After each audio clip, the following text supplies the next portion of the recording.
My dear students, स्वागत है आपका आपका अपना बायोलॉजी क्लासेस कमल बायोलॉजी क्लासेस में। आप लोगों को मैं क्लास में पांचवा चैप्टर पढ़ा रहा हूँ, लेकिन यहाँ पे चूंकि बाकी सभी बच्चे नहीं पढ़े हुए हैं रिप्रोडक्शन का, तो मैं रिप्रोडक्शन काफ़ी डिटेल्स में तो नहीं कर रहा हूँ, लेकिन जो भी इम्पोर्टेंट है उन सारों को मैं अभी रिप्रोडक्शन में वो समझा दे रहा हूँ। तो ये रिप्रोडक्शन पढ़ लेने के बाद और जो मैं नोट दूंगा उससे पढ़ लेने के बाद कंप्लीट हो जाएंगे। जीरो लेवल से शुरू करूंगा और मैं एडवांस लेवल तक लेके जाऊंगा। तो जीरो से एडवांस लेवल तक इसलिए मैंने कहा क्योंकि जब तक आप शुरू का नहीं देखेंगे तो बहुत बेहतर समझ में नहीं आएंगे। तो चलिए देखते हैं reproduction, human reproduction. Human reproduction, human reproduction का मतलब होता है हिंदी में मानव जनन। तो ये जो मानव जनन है, सबसे पहले इस चैप्टर को समझने से पहले 2 मिनट के लिए मैं और पीछे जाकर के कुछ रिप्रोडक्शन इन ऑर्गेनिज्म की बात कर लेता हूं। तो सबसे पहले हम समझे थे कि ये जो जीव है ये एक ना एक दिन इसकी आयु लिमिट होती है और ये मर जाते हैं, इसकी डेथ हो जाती है। तो अगर हम देखें कि जब हमारी डेथ हो जाती है तो फिर भी जो स्पेसीज है वो तो बरकरार रहते हैं। ये कौन सी प्रक्रिया के द्वारा? तो वो है जनन यानी रिप्रोडक्शन। रिप्रोडक्शन में देखेंगे क्या कि जो भी जीव है वो अपने ही जैसे संतानों की उत्पत्ति करता है और वो भी आगे चल करके जनन करता है और फिर उसकी भी डेथ हो जाती है। तो ये कंटिन्यूअस ये प्रक्रिया चलती रहती है। और हमने देखा क्या था उसके पीछे कि बहुत सारे टाइप के जीव हैं। तो वहां पे मैंने पढ़ाया था कि ये जो जनन की प्रक्रिया होती है वो 2 प्रकार के होते हैं। पहले आपको ये बतलाया गया कि जनन होता क्या है, रिप्रोडक्शन क्या होता है। तो बाबू एक भी चीज को रटना नहीं है। देखो आप जनन के द्वारा तो संतान की उत्पत्ति होती है, तो आप इसको इस तरीके से डिफाइन करो कि जनन वह बायोलॉजिकल प्रोसेस है। चूंकि जीवों में होती है ना, तो आप बायोलॉजिकल प्रोसेस कहेंगे। तो जनन जीवों में होने वाली एक ऐसी बायोलॉजिकल प्रोसेस है या जीवों में होने वाली एक ऐसी प्रक्रिया है जिसमें जीव में होगा, तो जिसमें जीव अपने ही जैसे संतानों की उत्पत्ति करता है, जनन कहलाती है। यानी वो प्रक्रिया रिप्रोडक्शन कहलाती है।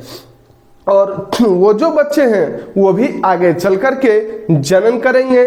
इसलिए बीच में एक और पॉइंट जोड़ेंगे कि जनन वह बायोलॉजिकल प्रोसेस है या वह बायोलॉजिकल प्रक्रिया है जिसमें जीव अपने ही जैसे जननक्षम संतानों की उत्पत्ति करता है। यानी जननक्षम का यह मतलब होगा कि वो जो बच्चे हैं वो भी आगे चल के जनन करेंगे और फिर उनके जो संतान होंगे वो भी जनन करेंगे। तो जननक्षम संतानों की उत्पत्ति करते हैं, जनन कहलाती है। तो जो जीव होगा उसके संतान लगभग वैसे ही होंगे। तो आइए यहाँ पे देखेंगे क्या कि ये जो जनन की प्रक्रिया थी वो 2 प्रकार के थे। यानी एक को बोले थे एसेक्सुअल रिप्रोडक्शन। थोड़ा सा मैं उसको यहाँ पे डील कर दे रहा हूं, फिर मैं इस चैप्टर को लेकर आगे बढ़ूंगा। तो एक था एसेक्सुअल रिप्रोडक्शन और दूसरा था सेक्सुअल रिप्रोडक्शन। सेक्सुअल रिप्रोडक्शन इसको हिंदी में बोलते हैं एसेक्सुअल को अलैंगिक जनन,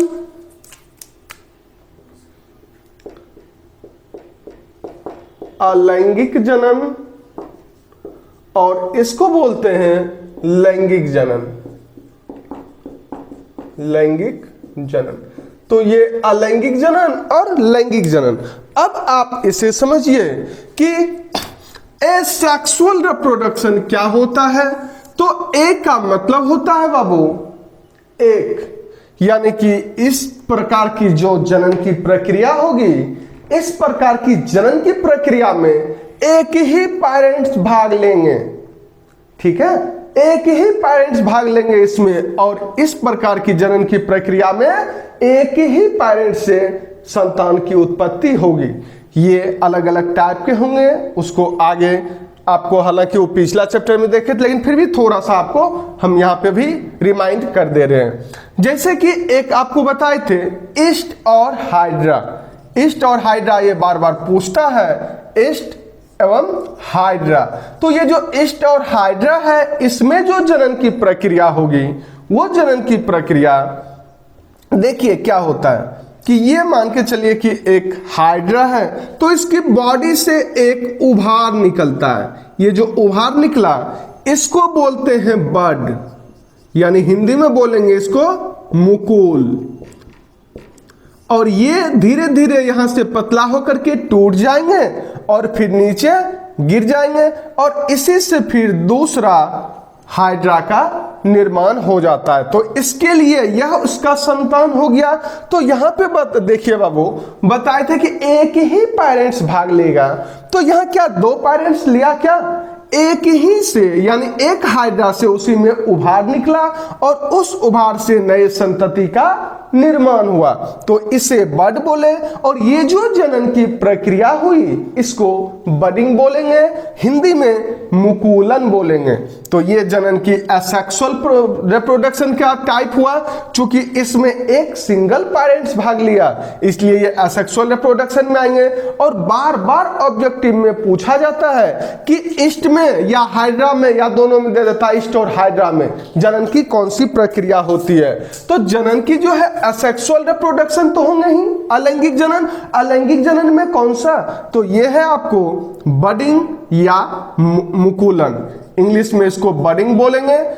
हम बाबू बार बार हिंदी और इंग्लिश दोनों ही टर्म को बताने की कोशिश करते हैं ताकि आपको कंफ्यूजन ना हो, ठीक है। दोनों में ही वो जरूर देखिए, बडिंग या मुकुलन।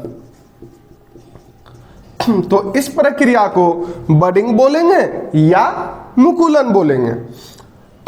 ये आपको ऑब्जेक्टिव में बार बार पूछता है कि ईस्ट और हाइड्रा में कौन सी जनन की प्रक्रिया होती है, तो बडिंग भी या मुकुलन या आपको असेक्सुअल रिप्रोडक्शन होगा। और हम जब टेस्ट लेंगे आपको, तो हम आपको ऑप्शन देंगे, उसमें ईस्ट रहेगा, हाइड्रा रहेगा और एसेक्सुअल रिप्रोडक्शन रहेगा, और चार में रहेगा तीनों, इस टाइप से। या आपको रहेगा ईस्ट एवं हाइड्रा में कौन सी जनन की प्रक्रिया होती है, और नीचे रहेगा बडिंग, दूसरा में रहेगा आपको एसेक्सुअल रिप्रोडक्शन, तीसरा में रहेगा दोनों।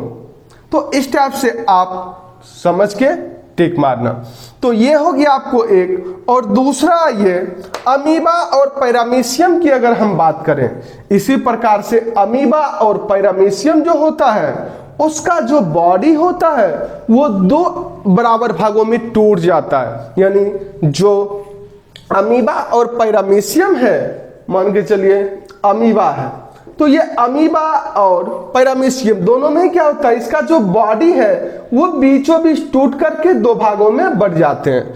तो दो भागों में बटने की प्रक्रिया को हम बाइनरी यानी द्विखंडन, और बटना टूटना मतलब विभाजन यानी फीजन, ठीक है। यहाँ पे फीजन है, आप सुने होंगे, कहता है कि बॉल फ्यूज कर गया।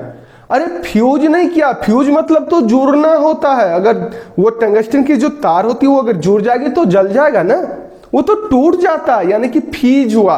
फीजन का मतलब टूटना। यहाँ पे वही है, बाई मतलब दो, बाइनरी मतलब दो बराबर भाग, और बाइनरी फीजन का मतलब टूटना, यानी दुई मतलब दो, खंडन मतलब टूटना, दुई खंडन विभाजन मतलब दो खंडों में बट जाना। तो यहाँ पे हो गया आपको अमीबा में और पैरामीशियम में यही प्रक्रिया होती है, बाइनरी फीजन यानी द्विखंडन विभाजन, बाइनरी फीजन।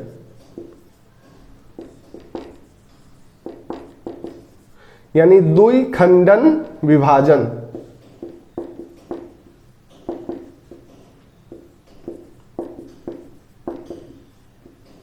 ये जो जनन की प्रक्रिया है ये आपको ये भी पूछता है बार बार, अमीबा और पैरामीशियम बिल्कुल उसी तरह एग्जांपल देके पूछेंगे कि अमीबा में और पैरामीशियम में कौन सी जनन की प्रक्रिया होते हैं। तो ये बाइनरी फीजन होंगे, द्विखंडन विभाजन होंगे। आगे आप और भी है, वेजिटेटिव प्रोपेगेशन होता है, जो भी आलू वगैरह में, तो उसको रिप्रोडक्शन इन ऑर्गेनिज्म में पढ़े हैं या फिर आप लोगों को नोट्स मिल जाएंगे, दिक्कत होगा तो फिर से हम उसको भी समझा देंगे। तो ये हो गया आपको एसेक्सुअल रिप्रोडक्शन के कुछ टाइप्स देखे।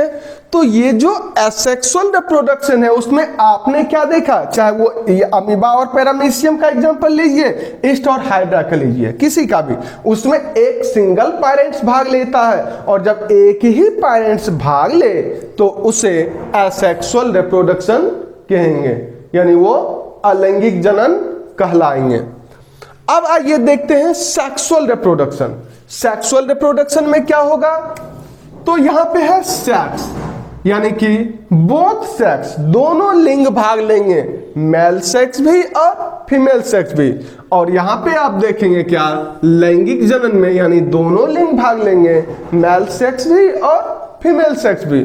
मेल सेक्स होता है, मेल सेक्स में यहां मेल सेक्स गैमीट होगा, स्पर्म, यानी इसको हम शुक्राणु कहते हैं, और एक होता है फीमेल सेक्स गैमीट जिसको हम अंडाणु, एग या ओवा कहते हैं। एग बोलिए, अंडाणु बोलिए, या ओवा बोलिए, या फिर ओवम बोलिए, और ये आपको स्पर्म यानी शुक्राणु। तो ये आपका सेक्सुअल रिप्रोडक्शन में जनन की वह बायोलॉजिकल प्रोसेस है, या वह बायोलॉजिकल प्रोसेस या वह जनन की प्रक्रिया जिसमें दो पेरेंट्स भाग ले, और दो पेरेंट्स या सिंगल पेरेंट्स ले, लेकिन दो गैमीट का युग्मन होना जरूरी है, यानी कि मेल गैमीट और फीमेल गैमीट में फ्यूजन हो और इसके फलस्वरूप जायगोट का निर्माण हो। ऐसी जनन की प्रक्रिया, यानी इस जनन से जो संतान उत्पन्न होंगे वो आपको सेक्सुअल रिप्रोडक्शन यानी लैंगिक जनन कहलाएंगे। यहां पे आपको हम सेक्सुअल रिप्रोडक्शन, जैसे कि इसका बहुत सारे एग्जाम्पल हैं, एनिमल्स हैं, ह्यूमन भी उसी में आएंगे। तो यहां आपको हम इसलिए ये सब समझाए क्योंकि यहां आपको ह्यूमन रिप्रोडक्शन अब हम पढ़ाने जा रहे हैं। तो ह्यूमन रिप्रोडक्शन में आप मानव जनन में देखेंगे क्या, मेल सेक्स गैमीट और फीमेल सेक्स गैमीट दोनों ही भाग लेंगे। इसके पहले कुछ और टर्म को देख लेते हैं, जैसे कि मानव जनन में एक निश्चित उम्र के बाद ही जनन की प्रक्रिया शुरू होती है। यह जो जनन की प्रक्रिया होती है यह एक निश्चित उम्र के बाद शुरू होता है। इस उम्र को प्यूबर्टी कहते हैं, यौवनारंभ कहते हैं, यानी एक निश्चित उम्र के बाद ही यह जनन की प्रक्रिया शुरू होती है, जिसे यौवनारंभ कहेंगे या प्यूबर्टी कहेंगे। इसकी एज निश्चित होती है, मेल में भी और फीमेल में भी। तो मेल की जो उम्र है ये लगभग 14 से 16 साल के बीच, जबकि फीमेल के लिए 12 से 15 के बीच। तो यहां पे देखेंगे क्या कि ये जो जनन की प्रक्रिया है ह्यूमन रिप्रोडक्शन, इसमें दो गैमीट्स भाग लेंगे, मेल सेक्स गैमीट स्पर्म होंगे और फीमेल सेक्स गैमीट एग होंगे। ये स्पर्म शुक्राणु और ये अंडाणु। यहां पे देखेंगे बाबू, इसको भी काफी डिटेल्स में पढ़ना है, इसको भी काफी डिटेल्स में पढ़ना है। तो पहले हम एक को पढ़ेंगे, फिर दूसरे को पढ़ेंगे, फिर दोनों का फ्यूजन कराएंगे, यानी कि एक तरफ से वो सिस्टमैटिकली देखते हैं। इसको पहले स्पर्म को या देखेंगे। तो स्पर्म को देखने से पहले ये बता दें कि ये जो मेल में इसका निर्माण होता है, प्रतिदिन एक स्वस्थ पुरुष में प्रतिदिन स्पर्म की जो संख्या होती है ये 10 to the power 12 to 10 to the power 13, यानी 10 पर पावर 12 से 10 पर पावर 13 इतना स्पर्म का डेली निर्माण होता है। यानी 10 पर पावर 12 से 10 पर power 13, 10 to the power 12 to 10 to the power 13 इतना स्पर्म का निर्माण डेली होता है। तो ये एक स्पर्म के फॉर्मेशन में 65 to 74 डेज का समय लगता है। एक मैच्योर जो ये स्पर्मेटोजेनेसिस की जो प्रक्रिया होती है वो कंप्लीट पूरा होने में 65 से 74 दिन 65 to 74 डेज का टाइम लगता है। अब फिर हम स्पर्म की बात करते हैं तो इसके 3 भाग, इसको बोलते हैं हेड, ये हो जाएगा आपको नेक, ये हो गया आपका टेल, यानी 3 भाग हो गए। हेड, इसको मिडिल पीस रखते हैं, ये जो मिडिल पीस है यहां पे माइटोकॉन्ड्रिया होता है। ये जो मिडिल पीस है स्पर्म का, ये हेड में भी बहुत कुछ होगा, जैसे कि ये हो गया आपका न्यूक्लियस, ये हो गया आपका क्रोमोजोम और ये प्रोटोप्लाज्म, क्रोमोजोम, न्यूक्लियस, और ये मिडिल पीस में माइटोकॉन्ड्रिया होता है जिसके वजह से स्पर्म को एनर्जी मिलती है। इसकी भी चर्चा करेंगे जस्ट आगे। इस भाग को टेल कहते हैं। अब देखिए पूरा का पूरा जो लेंथ होगा स्पर्म का वो 65 म्यू का होता है। ये पूरा का पूरा लेंथ 60 म्यू का होता है। ये स्पर्म का लेंथ 60 म्यू का हो गया, और ये सिर्फ टेल जो है, टेल होता है आपको 55 म्यू का, यानी जो मैक्रोमीटर है ये स्पर्म का टोटल लेंथ 60 और सिर्फ टेल हो गया 55। इसके बाद देखिए कि ये जो स्पर्म का जो टेल है, जिस तरीके से आप सांप को देखे हैं, सांप जो गति करता है वो पूंछ की टेल की मदद से, अगर उसका टेल पकड़ लीजिएगा तो आगे नहीं भाग पाएगा। बिल्कुल वैसे ही यहां भी जो टेल है, जो स्पर्म का पूंछ है, उसकी मदद से वो गति करता है।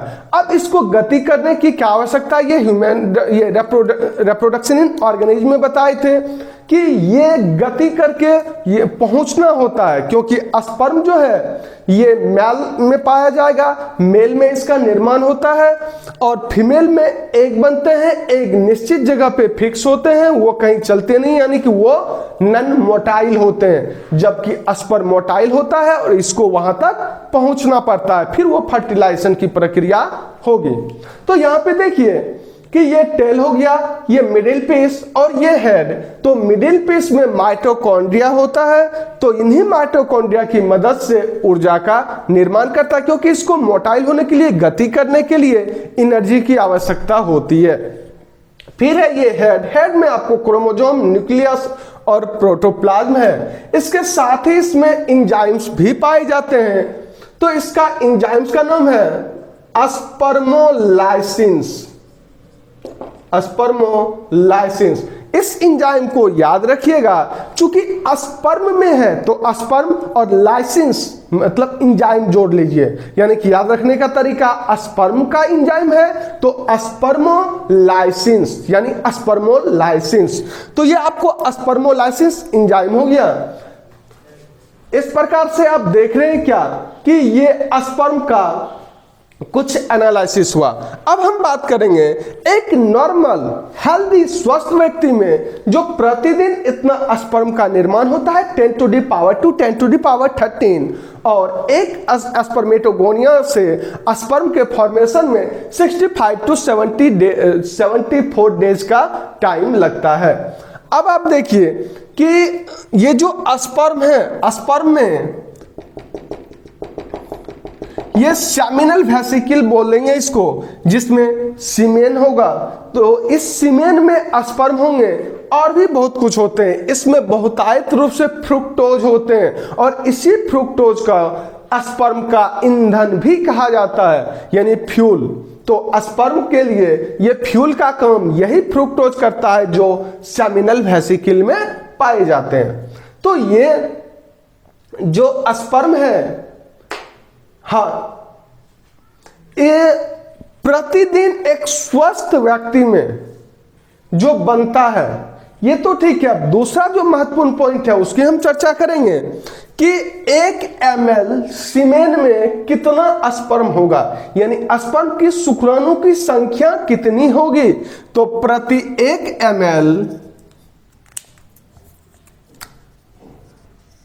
1 ml सीमेन में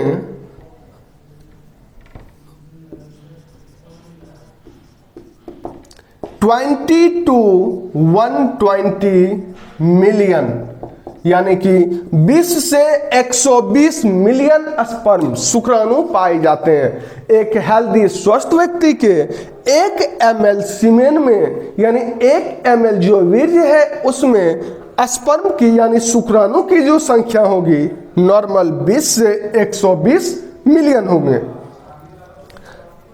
अब बात करते हैं कि ये तो 20 से 120 मिलियन हुआ बाबू, ठीक है। अगर इससे कम हुआ तो वो नॉर्मल से कम कहलाएंगे, यानी 20 से कम यानी 15, 10, 12, 8 यानी कुछ है उसमें। तो अगर इससे कम हुआ 20 से कम तो इस स्थिति को, इस घटना को कहते हैं ओलिगोस्पर्मिया।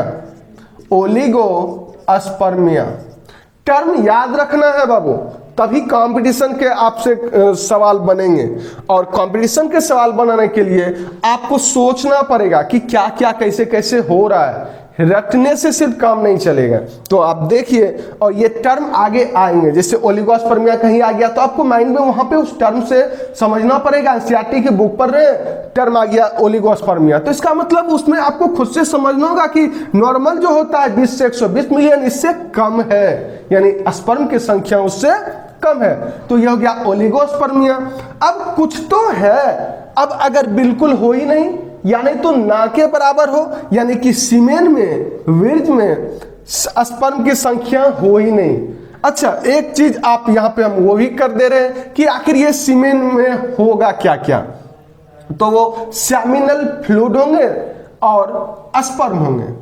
सेमिनल फ्लूइड और स्पर्म इस लिक्विड में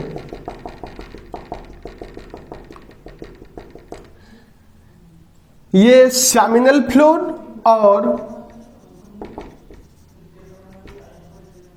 स्पर्म होंगे।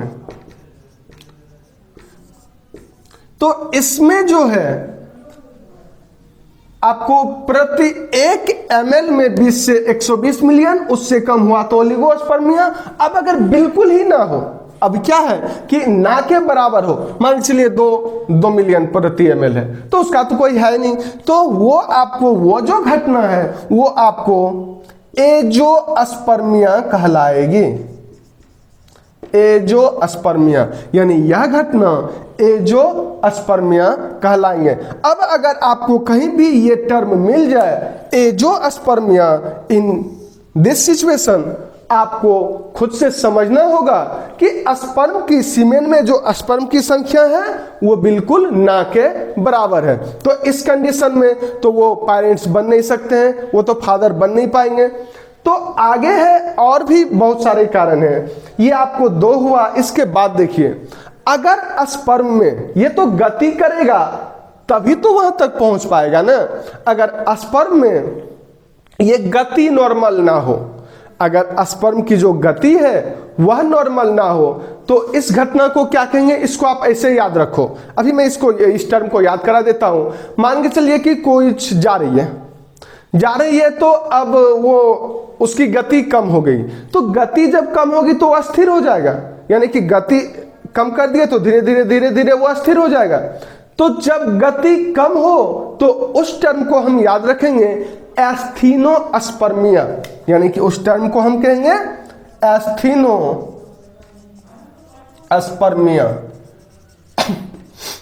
ये आपका एस्थीनोस्पर्मिया कहलाएंगे। अब फिर है जो स्पर्म है, इसका शेप एंड साइज, यानी आकार और आकृति भी नॉर्मल होना चाहिए। यानी अगर स्पर्म का, शुक्राणु का शेप एंड साइज, आकार एवं आकृति नॉर्मल ना हो, यानी एबनॉर्मल हो, तो उस घटना को हम टेरेटोस्पर्मिया कहेंगे। टेरेटोस्पर्मिया। बाबू ये सब जो टर्म है ना, इसका हिंदी भी वही होता है, इसलिए टेंशन नहीं लेना। आपको ये टर्म है तो यही सी टर्म को ही याद रखना है। यानी एक बार मैं फिर से रिपीट कर दे रहा हूं कि प्रति 1 ml सीमेन में एक हेल्दी स्वस्थ व्यक्ति में 20 से 120 मिलियन शुक्राणु पाए जाते हैं, स्पर्म पाए जाते हैं। और अगर इस नॉर्मल से कम हुआ तो वह घटना ओलिगोस्पर्मिया कहलाएगी। फिर अगर नॉर्मल से कम हुआ तब 20 मिलियन से कम हुआ, तो अगर ना के बराबर बिल्कुल ना हो, अगर सीमेन में स्पर्म की संख्या ही ना हो तो उसको एजोस्पर्मिया कहेंगे। फिर है अगर गति नॉर्मल ना हो यानी एबनॉर्मल हो, गति कम हो तो एस्थीनोस्पर्मिया, और अगर शेप एंड साइज ही गड़बड़ हो तो उसे टेरेटोस्पर्मिया कहते हैं। अब यहाँ पे एक और चीज हम देख लेते हैं कि ये जो सीमेन है, ये जो सीमेन है, इस सीमेन का जो पीएच होगा वो कितना होगा, ये भी काफी इंपॉर्टेंट है, पूछा जाता है बाबू। ये जो सीमेन का पीएच है ये आपको पूछा जाएगा, तो इसका पीएच मान याद रखना 7.3। ये जो पीएच है सीमेन का पीएच 7.3 होगा। तो सीमेन का पीएच मान 7.3 हुआ। अब है एक नॉर्मल हेल्दी स्वस्थ व्यक्ति एक बार अगर कॉपुलेशन करता है यानी ड्यूरिंग वन सेक्स, इस दौरान कितना ये सीमेन इजैकुलेट होंगे, अस्खलन होंगे, तो इसको देखेंगे 3 से 4 ml, यानी कि एक नॉर्मल हेल्दी स्वस्थ व्यक्ति में जो एक बार कॉपुलेशन की क्रिया होगी तो इसकी वॉल्यूम, इसको हम वॉल्यूम कह सकते हैं, तो इसकी जो वॉल्यूम है वो 3 से 4 ml होगा, यानी ये 3 से 4 ml हुए। अब इस 3 से 4 ml में टोटल शुक्राणु की संख्या कितनी होगी, यानी 200 से 300 मिलियन, या इसको आप 20 से 30 करोड़ कह सकते हैं। तो ये जो है बाबू 3 से 4 ml सीमेन में टोटल स्पर्म की संख्या 200 से 300 मिलियन होगा, यानी 20 से 30 करोड़। इसमें भी 200 से 300 जो मिलियन है इसमें कम से कम 60% का, कम से कम 60% का शेप एंड साइज यानी कि आकार एवं आकृति नॉर्मल होना चाहिए।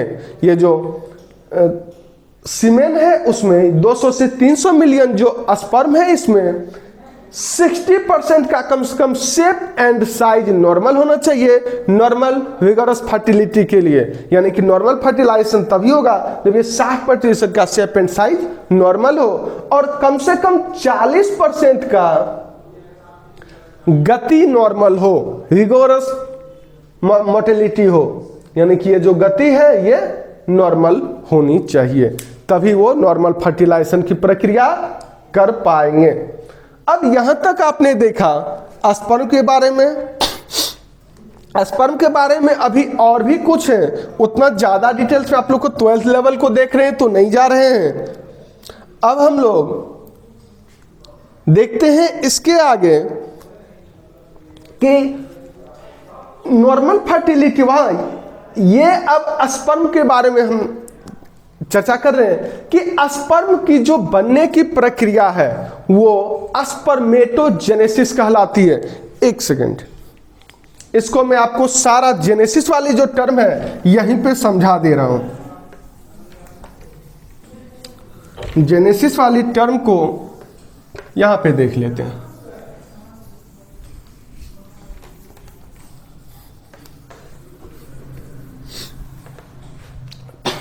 देखिए, स्पर्म बनने की जो प्रक्रिया है यानी फॉर्मेशन ऑफ स्पर्म, स्पर्मेटोजेनेसिस कहलाती है। स्पर्मेटोजेनेसिस काफी डिटेल्स में इसको पढ़ेंगे। स्पर्मेटोजेनेसिस को पूरा एक हेडिंग ही चलेगा, एक क्लास चाहिए। फिर है एग, यानी कि फॉर्मेशन ऑफ एग, यानी एग बनने की प्रक्रिया, यानी अंडाणु बनने की प्रक्रिया क्या कहलाएंगे। तो इसको आपको मैं याद करा दे रहा हूं। इसमें हाँ एक चीज और, जेनेसिस जहां लगेगा तो वो समझ जाएंगे कि बनने की प्रक्रिया होगी। जैसे यहां स्पर्म में जेनेसिस लगा, स्पर्मेटोजेनेसिस, उसी प्रकार एग में जो लगेगा इसको मैं बाद में बताता हूं। इसके आगे देख लेते हैं एम्ब्रायो। एम्ब्रायो का मतलब होता है भ्रूण, ये मैं अभी याद करवा देता हूं, एक सेकेंड।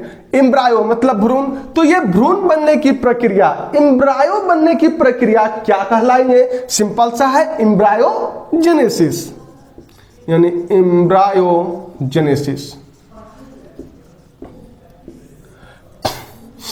ये हो गया आपका एक बनने की प्रक्रिया को। अब देख लेते हैं, तो यहां पे आप एगोजेनेसिस नहीं कर सकते हैं, उसका जो है वो ooजेनेसिस होता है, तो मैं उसको आपको याद करवा देता हूं। अंडा मतलब एक, ये अंडा बना दिए, जोड़े में बना देते हैं, जोड़े में अंडा बना दिए और ये जेनेसिस लगा देंगे और इसको हम पढ़ेंगे ooजेनेसिस, यानी एक बनने की प्रक्रिया को ooजेनेसिस कहेंगे। उसी प्रकार एम्ब्रायो बनने की प्रक्रिया को एम्ब्रायोजेनेसिस कहेंगे। तो ये कुछ जेनेसिस टाइप के थे, इन सबको काफी डिटेल्स में पढ़ना है। अब आइए फिर आगे चलते हैं कि ये जो स्पर्म है ये कहां बनता है और ये एग कहां बनते हैं। अब हम शुरू करते हैं फिर से कि ये जो स्पर्म बनते हैं ये मेल का प्राइमरी सेक्स ऑर्गन में, यानी प्राथमिक जनन अंग में। ये प्राथमिक जनन अंग क्या होता है? जहां स्पर्म का निर्माण होगा, शुक्राणु जहां बनते हैं। और ये काफी इंपॉर्टेंट है, ऑब्जेक्टिव में पूछे जाते हैं। इसका नाम है टेस्टिस, यानी वृषण। ये जो टेस्टिस है इसमें निर्माण होता है स्पर्म का। कैसे कैसे होता है उसको भी दिखाएंगे। तो ये जो टेस्टिस है ये होता क्या है समझ लीजिए। ह्यूमन रिप्रोडक्शन में एक गोल थैलीनुमा संरचना पाई जाती है जिसके अंदर दो गुल्ली के आकार की रचना पाई जाती है जिसे टेस्टिस कहते हैं। इसी टेस्टिस के द्वारा स्पर्म का निर्माण होता है, यानी स्पर्म जो बनेंगे इसी टेस्टिस के द्वारा। तो ये टेस्टिस स्पर्म को बनाएंगे और इसका जो टेम्परेचर होता है ये बहुत इंपॉर्टेंट ऑब्जेक्टिव है कि इसका जो टेम्परेचर होगा वो बॉडी के टेम्परेचर से 2 से 2.5 डिग्री सेंटीग्रेड कम होता है। 2 से 2.5 डिग्री सेंटीग्रेड कम होता है।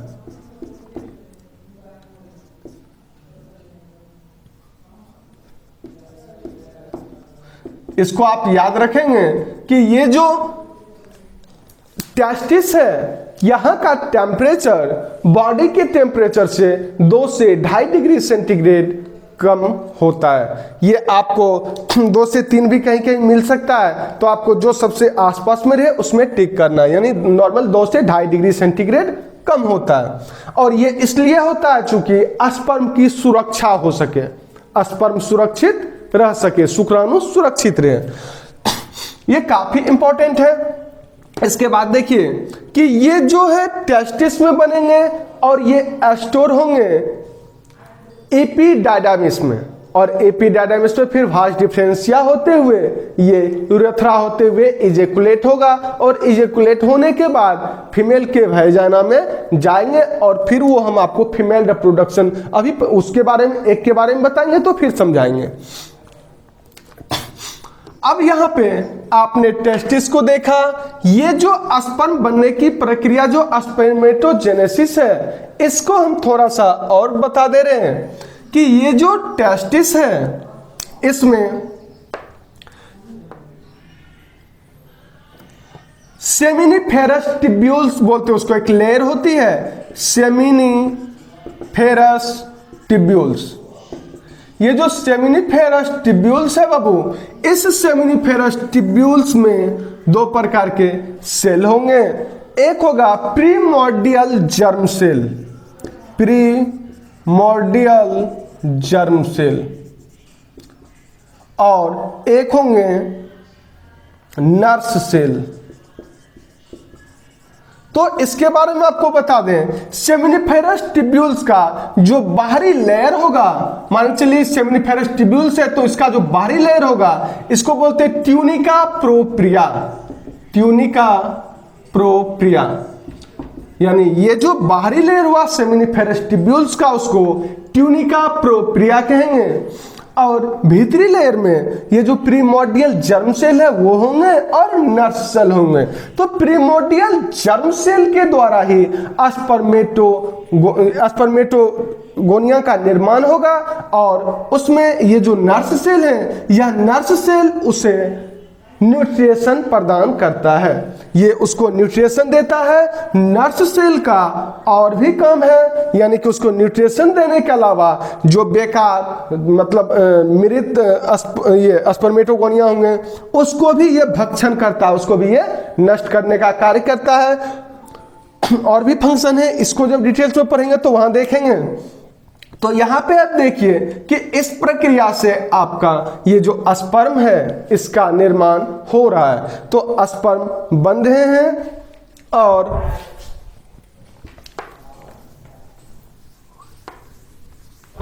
यहां पे एक टर्म और हम बता दे रहे हैं कि ये जो स्पर्म अभी बताया कि वास डिफरेंशिया होकर के वो जाता है।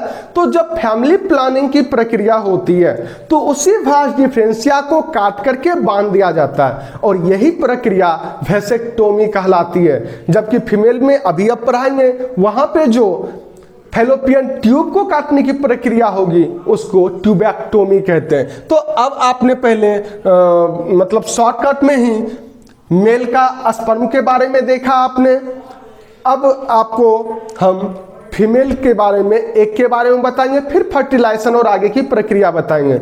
चूंकि आपको सिर्फ मेन पॉइंट ही बता रहे हैं, चूंकि ये चैप्टर हम एक नहीं दो बार पढ़ा चुके हैं तो जस्ट लाइक का क्रैश कोर्स होगा। तो क्रैश कोर्स लेकिन लगभग सारे कुछ हम समझा दे रहे हैं और नोट्स में बाकी सारा डिटेल्स में आपको मिल जाएंगे। तो आइए अब यहाँ पे हम फीमेल की एग की बात कर रहे हैं। तो एग जो बनेगा बिल्कुल मेल में जिस तरह से प्राइमरी सेक्स ऑर्गन था, प्राथमिक जनन अंग था टेस्टिस विरिसन, उसी प्रकार से फीमेल का भी जो प्राइमरी सेक्स ऑर्गन होंगे उसका नाम है, उसको बोलते हैं ओवरी यानी अंडाणु, उसको बोलते हैं ओवरी अंडाणु।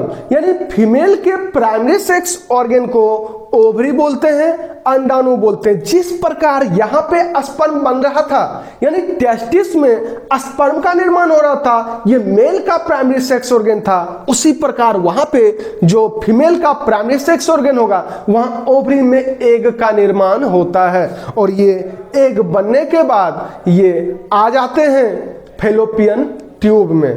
तो इसको हम सबसे पहले मेंस्ट्रुएशन के तहत ही समझा दे रहा हूं, उसके बाद आगे बढ़ेंगे। तो देखिए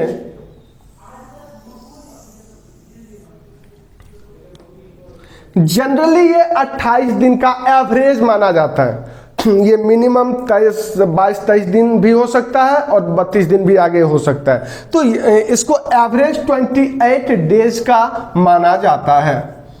यहां पे देखिए, हाँ एक चीज और, ये जो गैमिट है, गैमिट यानी कि मेल सेक्स गैमिट और female sex gamete, male sex gamete को स्पर्म बोले और फीमेल सेक्स गैमिट को एग बोले, और दोनों की जो बनने की प्रक्रिया यानी गैमिट बनने की प्रक्रिया वहां छूट गया था, गैमिट बनने की प्रक्रिया को गैमिटोजेनेसिस कहते हैं। यानी गैमिट में जेनेसिस लगा और गैमिटोजेनेसिस बोले तो गैमिट बनने की प्रक्रिया को गैमिटोजेनेसिस कहते हैं। और ये जो गैमिटोजेनेसिस है इसको कंट्रोल कौन करेगा, यानी कंट्रोल करने वाले हार्मोन कौन कौन से हैं, यानी गैमिटोजेनेसिस को कंट्रोल करने वाले हार्मोन के नाम हैं GnRH, FSH और LH। तो ये जो हार्मोन है ये गैमिटोजेनेसिस को कंट्रोल करता है। चूंकि इस हार्मोन का अब यहां पे जरूरत पड़ेगा इसलिए यहां पे समझा रहे हैं GnRH,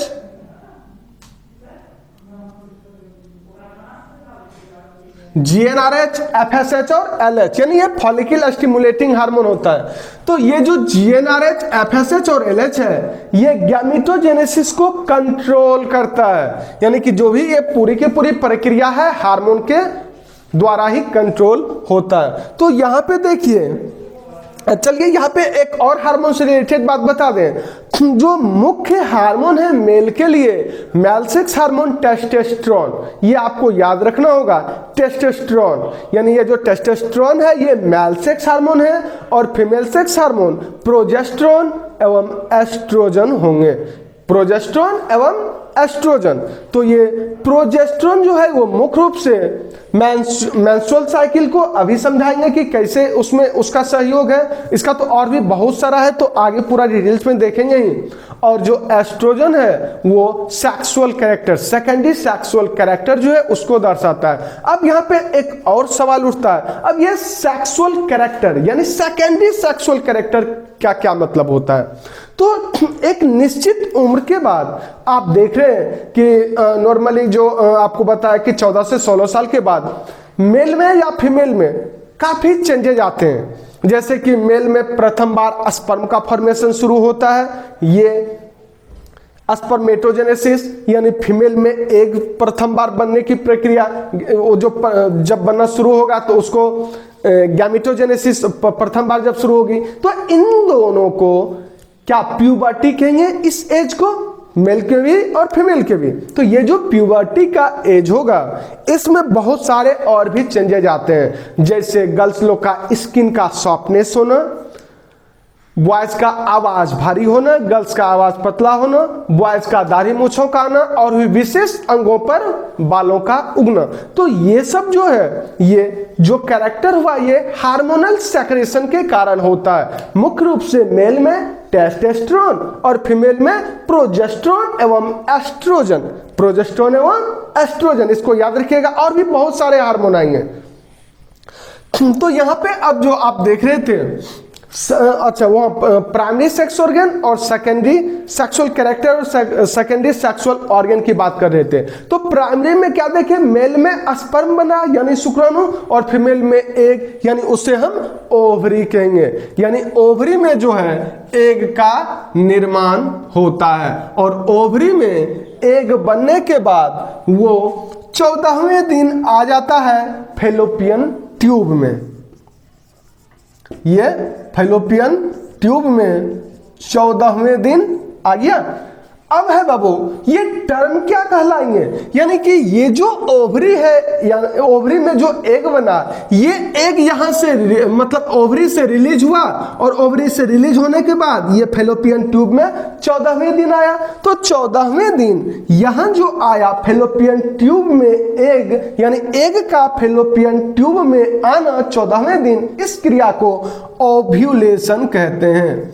हिंदी में इसे अंडोत्सर्ग कहते हैं, अंडोत्सर्ग, और इंग्लिश में ओव्यूलेशन, यानी 14वें दिन एग का फैलोपियन ट्यूब में आने की क्रिया। यहीं पे हम आपको एक टर्म बता दे रहे हैं, रैबिट, जो खरगोश होता है उसमें ओव्यूलेशन कॉपुलेशन के बाद होता है, यानी कि 12 से 24 घंटे के बाद कॉपुलेशन यानी कि सेक्स उसमें होगा, उसके 12 से 24 घंटे के बाद उसमें ओव्यूलेशन यानी कि एग उसके फैलोपियन ट्यूब में आता है। तो उसको आप याद रखेंगे, इंपॉर्टेंट है इसलिए बता दिया। यहां पे आइए अब, यानी फैलोपियन ट्यूब में आ गया। अब देखिए ये 14 से 15, 16, 17, 18,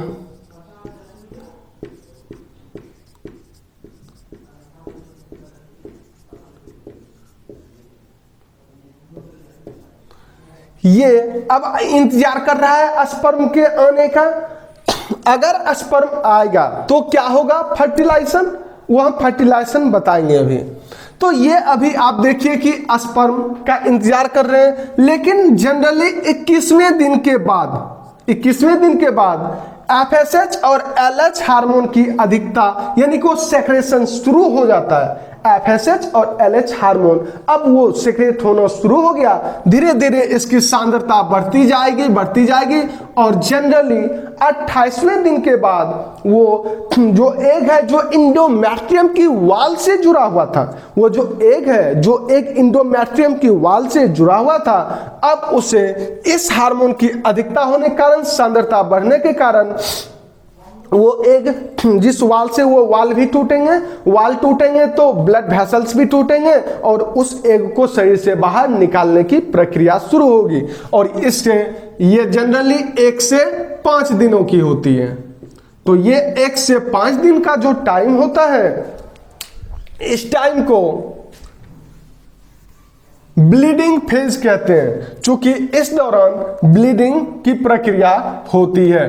तो ये 1 से 5 दिनों की जो प्रक्रिया है, इसे ब्लीडिंग फेज कहते हैं। ब्लीडिंग फेज, यह प्रक्रिया ब्लीडिंग फेज कहलाएगी। अब है बाबू कि 5 के बाद छठे से लेकर के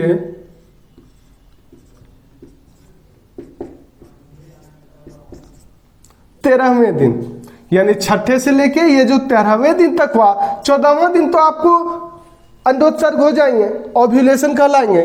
तो इसके बीच का जो ये जो पीरियड है, यह पीरियड आपको हम याद करवा देते हैं, क्या कहलाएगा। देखिए, ये ओव्यूलेशन कहलाया, और ये ओव्यूलेशन से पहले का टाइम है ना, यानी ओव्यूलेशन से ये पहले का टाइम है। तो प्री, PRE, प्री का मतलब होता है पहले।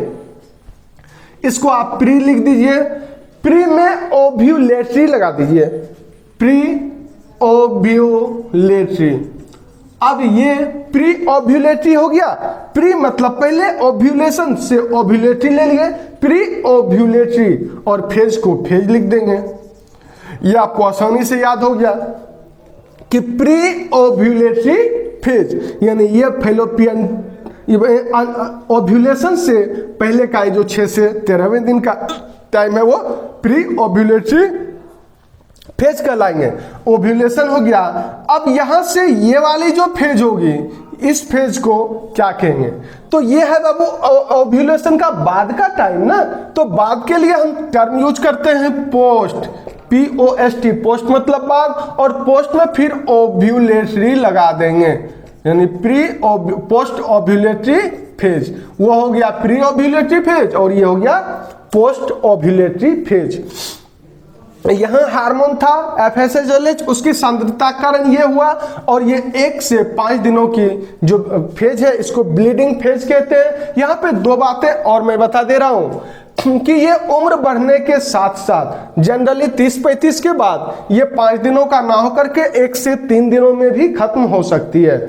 और जनरली 45 से 50 साल के बाद ये जो आप देख रहे हैं पूरी की पूरी जो प्रक्रिया है, ये मेंस्ट्रुएशन कहलाती है। यानी मासिक चक्र बोलिए, ऋतुस्राव बोलिए, रजोधर्म बोलिए, जो भी है।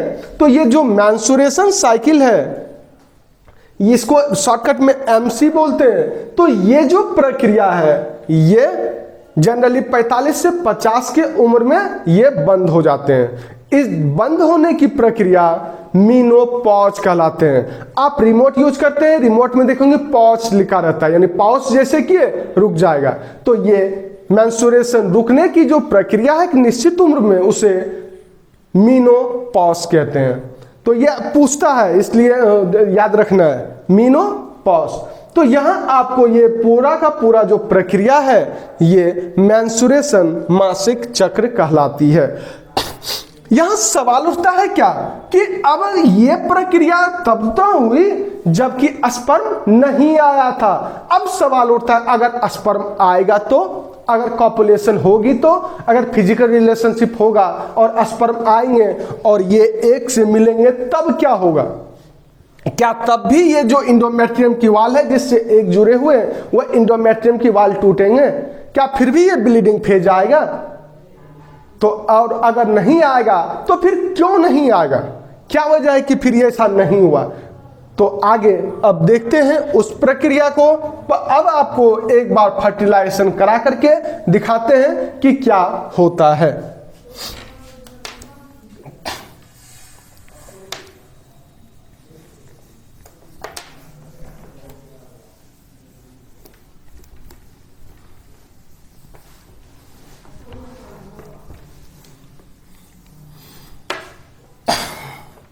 हाँ, तो अब देख रहे हैं, अभी तो आपने देखा कि फर्टिलाइजेशन नहीं हुआ था, इसलिए वो एक को शरीर से बाहर दिया गया, मेंस्ट्रुएशन हुई, मासिक चक्र हुआ।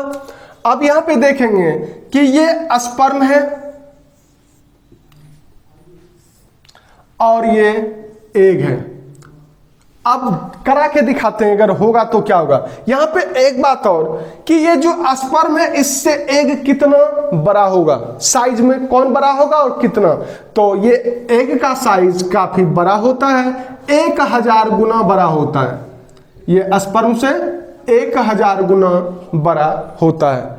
देखिए स्पर्म में भी क्रोमोजोम होंगे, प्रोटोप्लाज्म होंगे, न्यूक्लियस होंगे और भी बहुत कुछ होंगे, इसमें भी होंगे। देखिए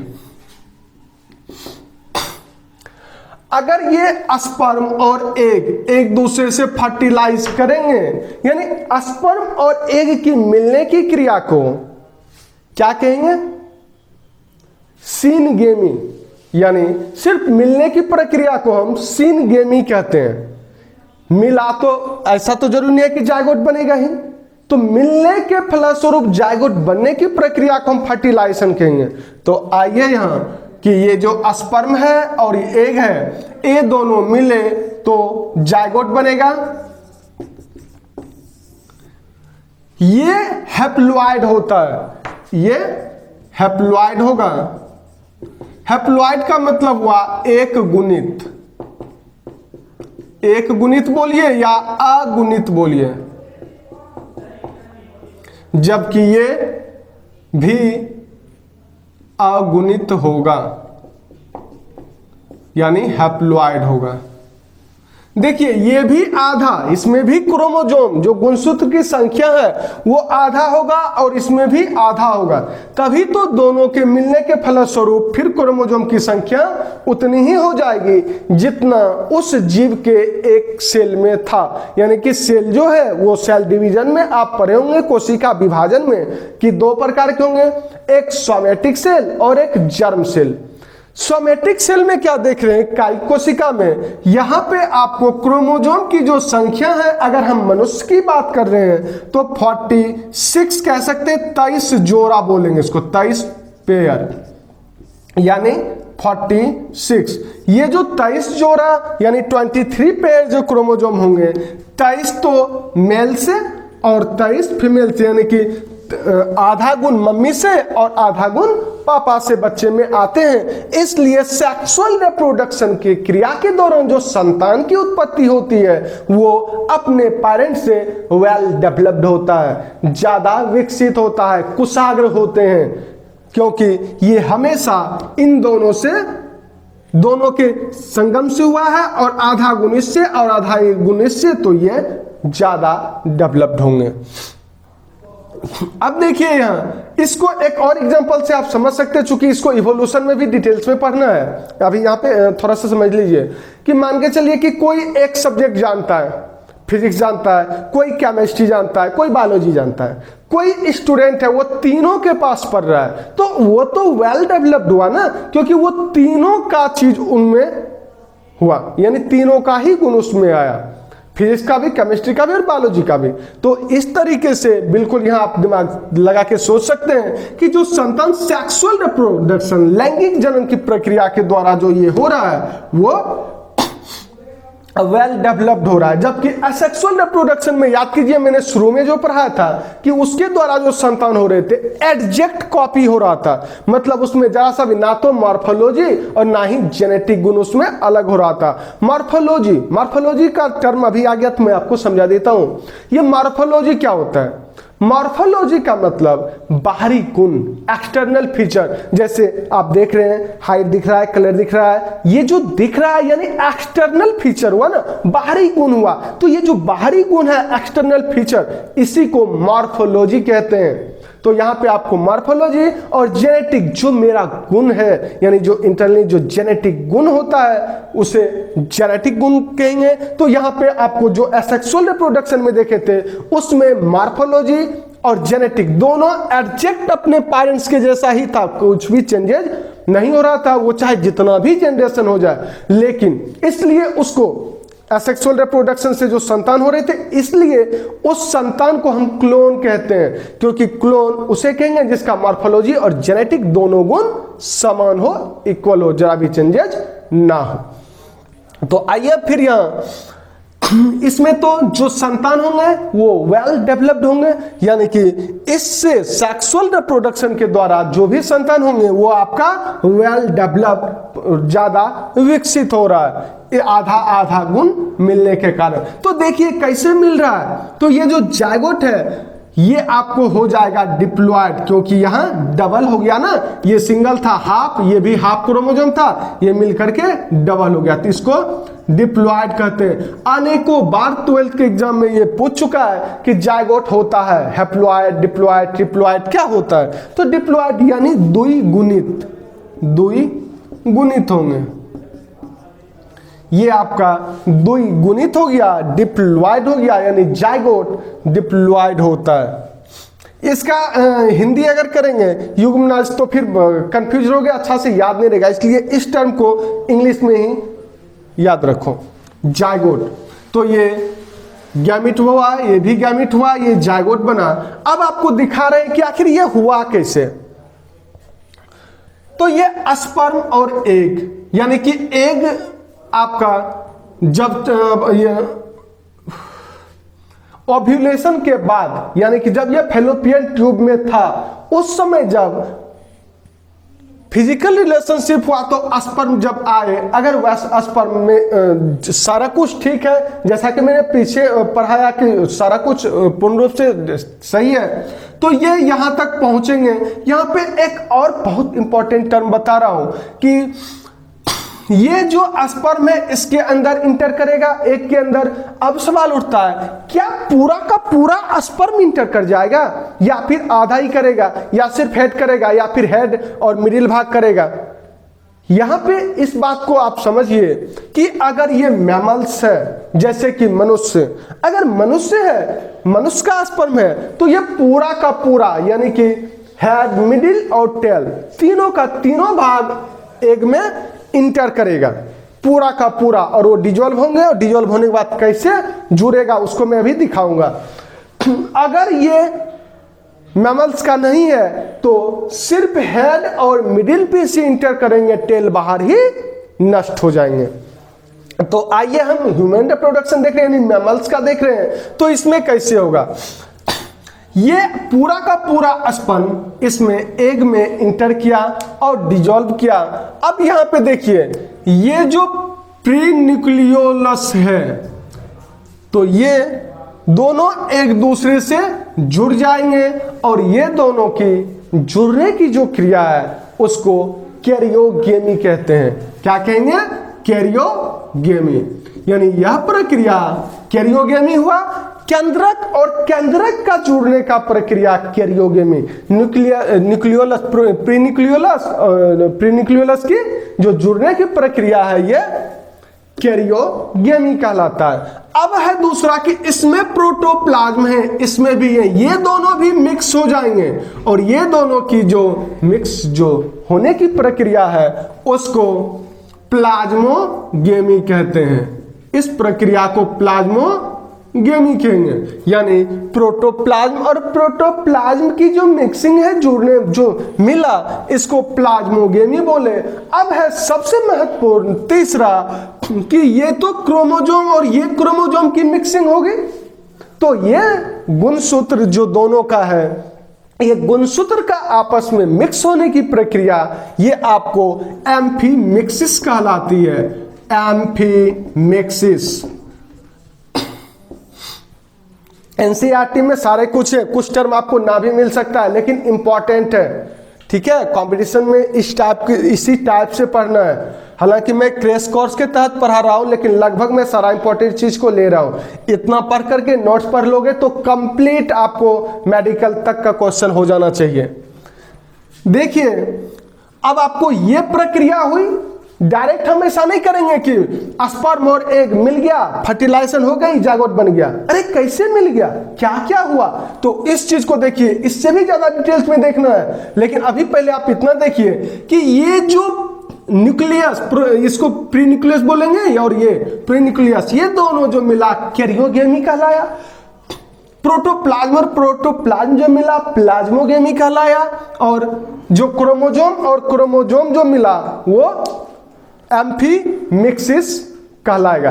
ठीक है, तो ये प्रक्रिया एम्फीमिक्सिस कहलाएंगे। अब देखते हैं ये इतना कुछ होने के बाद, यानी कि ये सारा कुछ हुआ, तो अब जो नए संरचना का निर्माण करेंगे वो नया जायगोट कहलाएगा।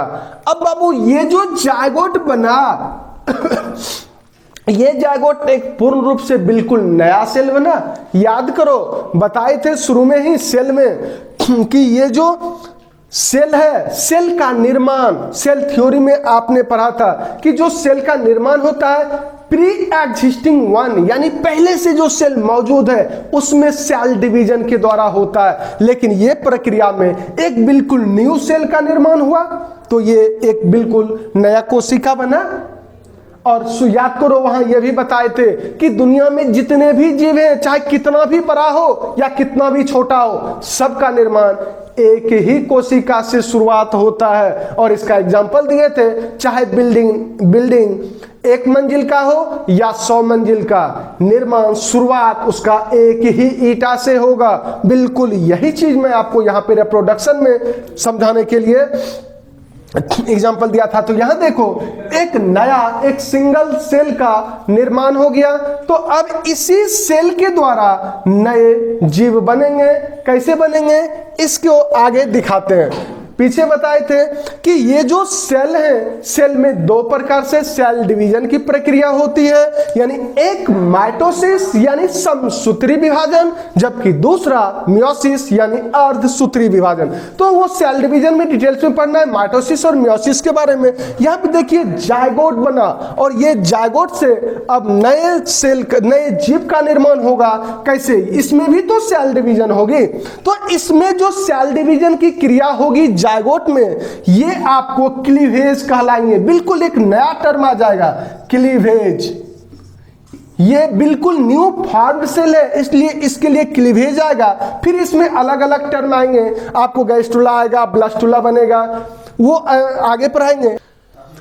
तो ये अब तक आपने देखा कि बिल्कुल न्यू फॉर्म में ये जो जायगोट बना, जायगोट से अब एम्ब्रायो का निर्माण होगा, और एम्ब्रायो से फिर स्टेज वाइज जो आगे चल करके ऑर्गेनिज्म का निर्माण होगा, जीव बनेंगे। तो कैसे बनेंगे? ह्यूमन का देख रहे हैं, इसको काफी डिटेल्स में हम देखेंगे कि गैस्ट्रुला स्टेज क्या होता है, ब्लास्टुलेशन क्या होता है, वो सब।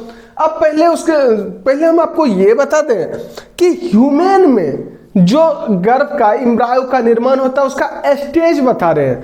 यानी कि जब प्रेगनेंसी होगी, यानी कंसीव करने के बाद जो प्रेगनेंसी होगी, यहाँ पे एक टर्म पीछे छूट गया था, वो मैं बता दूं कि प्रेगनेंसी होने की जो किट होती है उसका जो पता चलता है कि प्रेग्नेंट है या नहीं, वो इससे कि यूरिन में HCG की मात्रा बढ़ जाती है। जो प्रेग्नेंट होंगे उसके यूरिन में यानी मलमूत्र में HCG की मात्रा बढ़ जाती है, और वो जो कीट होता है उसमें उसी HCG की मात्रा को जांचा जाता है, जिससे पता चलता है कि वो प्रेग्नेंट है या नहीं है।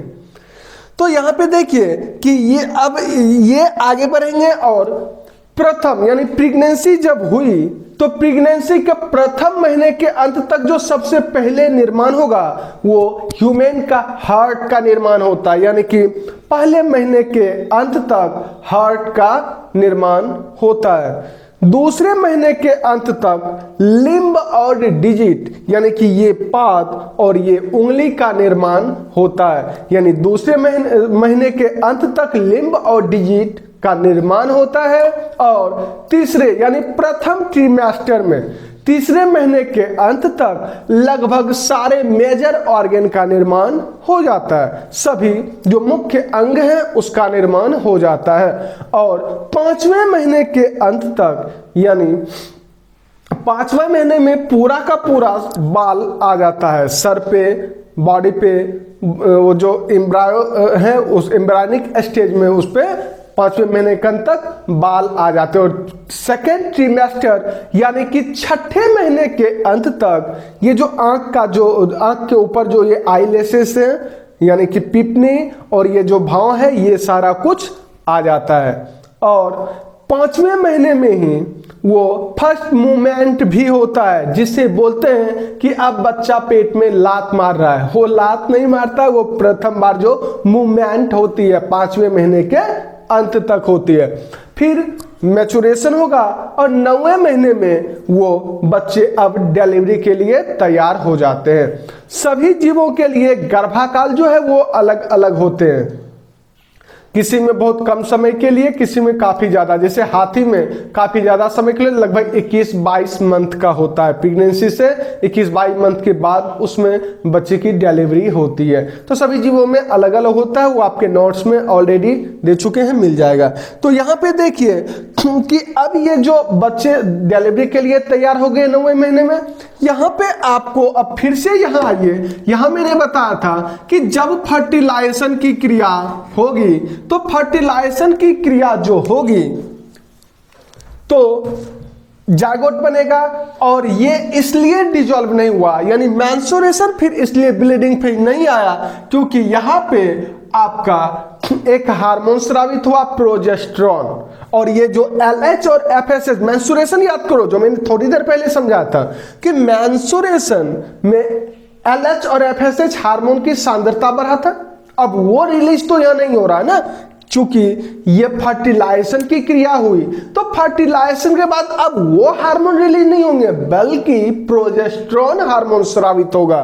और इसके साथ ही जब ये जायगोट बनेगा, फिर इम्ब्रायोनिक स्टेज आएगा, तो मां और बच्चे के बीच एक जोड़ का निर्माण होगा जिसे प्लासेंटा कहते हैं। और ये जो प्लासेंटा है, इसी के द्वारा मां और बच्चे से सारी चीजों का आदान प्रदान यानी एक्सचेंज होगा, चाहे वो ऑक्सीजन का लेना, CO2 का छोड़ना, या कोई भी न्यूट्रिएंट का लेना, यहां तक कि अगर कोई केमिकल, या जैसे कोई अगर प्रेग्नेंट लेडीज है, कोई नशा का चीज ले लिए, कुछ अगर जैसे ड्रग्स वगैरह या फिर शराब वगैरह, अल्कोहल, अगर वो टोबैको यूज करते हैं, तो इन सब चीजों का भी इफेक्ट उस बच्चे को पड़ेगा।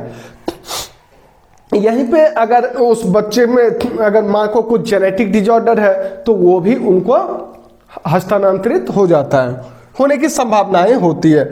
तो आपने देखा कि अब ये जो डिलीवरी के लिए बच्चे तैयार हैं, हाँ ये बता रहे थे कि अब यहाँ प्रोजेस्टेरोन हार्मोन के स्रावन के कारण ये प्रेगनेंसी रुकी रही और वो जो है डिजॉल्व नहीं हुआ।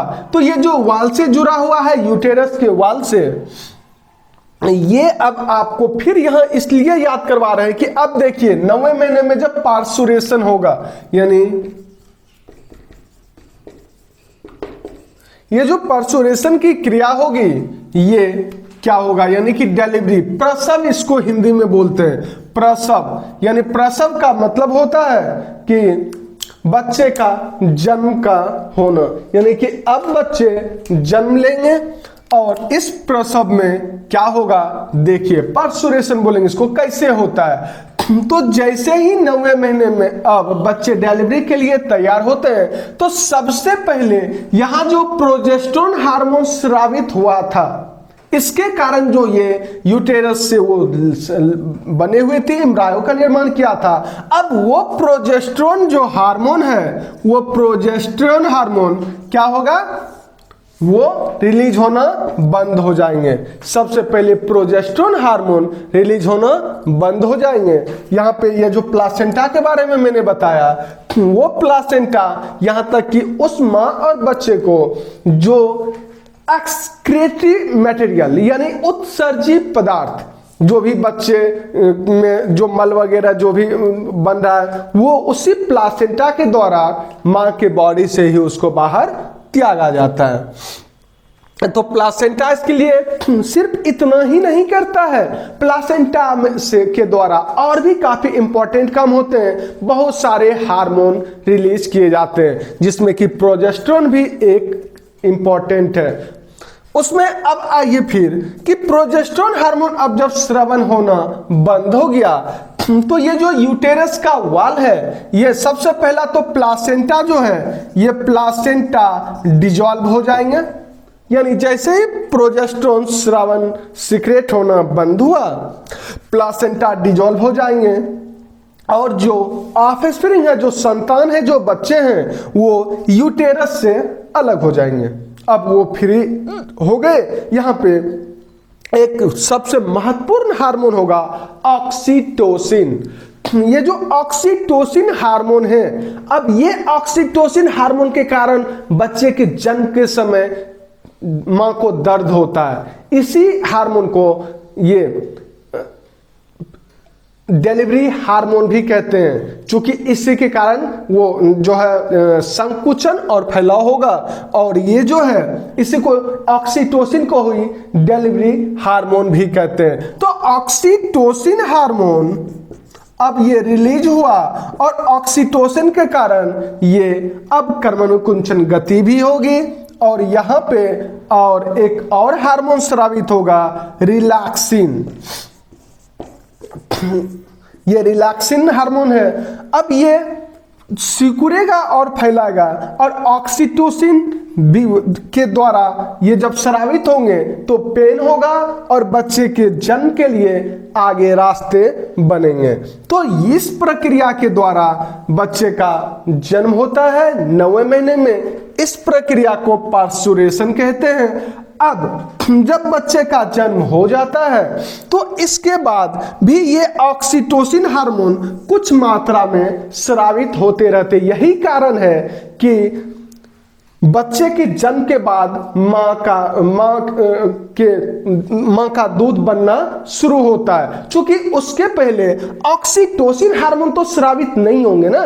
तो ऑक्सीटोसिन हार्मोन जब स्रावित नहीं होंगे तो दूध का बनना शुरू नहीं होगा, और जब बच्चे का जन्म होता है यही ऑक्सीटोसिन हार्मोन कुछ मात्रा में रिलीज होते रहते हैं, जिसके कारण दूध का बनना होता है, और इस दूध की बनने की प्रक्रिया को लैक्टेशन कहते हैं। ये जो दूध का मिल्क का बनने की जो प्रक्रिया है, इस प्रक्रिया को लैक्टेशन कहते हैं। मां का दूध का बनना, लैक्टेशन। और ये जो मां का दूध होता है, ये जो सबसे पहले गाढ़ा पीला दूध होता है, जिसे कोलेस्ट्रम कहते हैं, ये बचपन से पढ़ते आ रहे होंगे।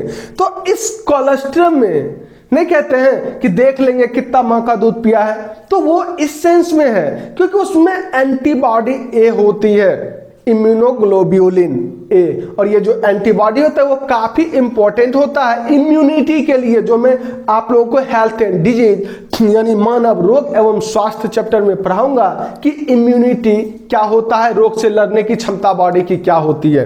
तो ये जो रोग से लड़ने की क्षमता होती है, ये जो ये एंटीबॉडी ए है, वो माँ के दूध में प्रचुर मात्रा में पाई जाती है। इसलिए माँ का दूध बच्चों के लिए सर्वोत्तम आहार है, ना कि डब्बे का। ओके, तो यहां पे फिर देखिए पार्सुरेशन की क्रिया हो गई। तो ये पूरा का पूरा रिप्रोडक्शन को मैंने डिटेल्स में नहीं पढ़ाया, कुछ शॉर्टकट में एक क्रैश कोर्स की तरह पढ़ाया। चूंकि ये मैं 2 बार ऑलरेडी पढ़ा चुका हूं, मैं एक बार अगर आप लोगों को पूर्ण रूप से समझ में आए, नोट्स के द्वारा आ जाना चाहिए। आया तो ठीक है, अगर नहीं आया तो आप लोग कमेंट करेंगे और मैं फिर से चैप्टर मतलब इसको काफी डिटेल्स में आप लोगों को वीडियो प्रोवाइड करने की जरूर कोशिश करूंगा। अब तक हम लोग रिप्रोडक्शन का कुछ इंपॉर्टेंट पॉइंट्स देख रहे थे। अब हम लोग कुछ इंपॉर्टेंट पॉइंट्स देखेंगे उसी से रिलेटेड, जैसे कि सबसे पहला है वास्ट डिफरेंस, यानी शुक्रवाहिनी। शुक्रवाहिनी को काटकर बांध देने की जो प्रक्रिया होती है ये वैसेक्टोमी कहलाती है। जैसा कि आप लोगों को 12th क्लास के ये रिप्रोडक्टिव हेल्थ में ये पढ़ना है कि फैमिली प्लानिंग में कि ये किस तरीके से परमानेंट होता है। ये जो शुक्र की जो नलिकाएं होती है, शुक्रवाहिनी, ये जो वास्ट डिफरेंस जिसको बोलते हैं, इसको काट करके बांध दिया जाता है, जिसे वैसेक्टोमी कहते हैं। फिर दूसरा पॉइंट है कि पेनिस में इरेक्शन। ये जो पेनिस जो जनन अंग है शिश्न, इसमें जो इरेक्शन होगा वो PLS द्वारा कंट्रोल होता है। ये कंट्रोल एंड कोऑर्डिनेशन में 11th में आपने पढ़ा होगा। उसी में आपको यहाँ पे ये देखना है कि PNS मतलब पारा सिंपैथेटिक नर्वस सिस्टम, ये जो इरेक्शन का जो कंट्रोल होता है वो PNS के द्वारा यानी पारा सिंपैथेटिक नर्वस सिस्टम के द्वारा। उसके बाद है फिर सीमेन का इजेकुलेशन। ये मैं इजेकुलेशन को नीचे वहां भी समझाया था, यहां भी एक बार फिर से समझा दूंगा। कि यहाँ पे फिर अब है कि सीमेन का इजेकुलेशन, यानी कि सीमेन का जो इजेकुलेट होता है शरीर से, ह्यूमन का जो मेल का जो शरीर है उससे जो बाहर निकलने की जो क्रिया होती है, इसका कंट्रोल एसएनएस यानी सिंपैथेटिक नर्वस सिस्टम, ये जो सिंपैथेटिक नर्वस सिस्टम है इसके द्वारा इसका कंट्रोल किया जाता है। फिर है नेक्स्ट पॉइंट कि यूटेरस गर्भाशय को वॉम्ब यानी बच्चादानी भी कहते हैं, ये इंग्लिश में वॉम्ब बोलते हैं बच्चादानी को, यूटेरस मतलब गर्भाशय यानी इसको वॉम्ब बच्चादानी भी कहते हैं। फिर है नेक्स्ट क्लिटोरिस, ये पूछता है, ये समजात अंग जो होमोलोगस ऑर्गन होते हैं मेल में और फीमेल में, यहां पे आपको क्वेश्चन इस तरीके से पूछेगा कि मेल का जो ऑर्गन है सेक्स ऑर्गन उसका होमोलोगस यानी समजात, जस्ट उसके बदले फीमेल में कौन सा ऑर्गन है। तो यहां पे आपको मैं दिखा रहा हूं कि ये जो क्लिटोरिस है, ये क्लिटोरिस नर के पेनिस के समजात समजात इंग्लिश में हो गया होमोलोगस होते हैं, यानी कि ये जो है क्लिटोरिस वो पेनिस के होमोलोगस ऑर्गन होते हैं, पूछता है ऑब्जेक्टिव में। फिर है बार्थोलिन ग्लैंड, यह एक ग्रंथि है, बार्थोलिन ग्रंथि यानी बार्थोलिन ग्लैंड, ये नर के कॉपर्स ग्लैंड के समजात होते हैं यानी होमोलोगस होते हैं, ये आपको ये नर के कॉपर्स ग्लैंड के समजात हुए, ये इंपॉर्टेंट है, याद रखेंगे। फिर है विटामिन ई के कमी से स्टेरिलिटी यानी बाध्यता होती है, अगर विटामिन ई की कमी होगी तो बाध्यता हो सकती है यानी कि सीमेन में प्रॉब्लम हो सकता है। और विटामिन ई की प्रचुर मात्रा आपको प्याज में, ऑनियन में होता है। उसके बाद है फिर next point vitamin A, vitamin A मदद करता है आपको हेल्दी गैमिट के निर्माण में, चाहे वो मेल का हो या फीमेल का हो। मेल में मेल गैमिट होगा यानी एग या ओवा जो कि ओवरी में बनता है, और फीमेल में सीमेन में स्पर्म, और ये आपको टेस्टिस में बनता है। तो इसके निर्माण के लिए जो स्पर्म या एग हेल्दी होना चाहिए, हेल्दी के निर्माण के लिए विटामिन ए का काफी महत्वपूर्ण योगदान होता है। और विटामिन ए की कमी से नाइट ब्लाइंडनेस यानी रतौंधी की भी बीमारी हो सकती है, और ये सबसे अधिक जो सब मुख्य इसका स्रोत है विटामिन ए का वो है गाजर। फिर है स्पर्म का टेस्टिस से बाहर निकलना सेमिनेशन कहलाता है, यानी स्पर्म का जो स्पर्म है शुक्राणु है इसका टेस्टिस से, टेस्टिस जहां पे इसका निर्माण हुआ, स्पर्म का निर्माण टेस्टिस में हुआ और इस टेस्टिस से इस स्पर्म का बाहर निकलना सेमिनेशन कहलाता है। ये एक टर्म है सेमिनेशन, यानी सेमिनेशन जहां लिखा है इसका मतलब टेस्टिस से स्पर्म बाहर आ रहा है। फिर है इजेकुलेशन, यही जो मैंने ऊपर आपको समझाया बस वही पॉइंट है, इजेकुलेशन यानी स्पर्म का नर के शरीर से बाहर निकलने की क्रिया को कहते हैं इजेकुलेशन। फिर है इंसेमिनेशन, यानी इंसेमिनेशन का मतलब होगा कि स्पर्म्स का टेस्टिस से निकलकर मादा के वैजाइना में स्थानांतरित होना, यानी कि मेल का जो ये स्पर्म है, स्पर्म जो टेस्टिस से निकलेगा वो वहां से निकल करके मादा की फीमेल की वैजाइना में स्थानांतरित होने की क्रिया को इंसेमिनेशन कहते हैं। ये इंसेमिनेशन भी इंपॉर्टेंट टर्म है।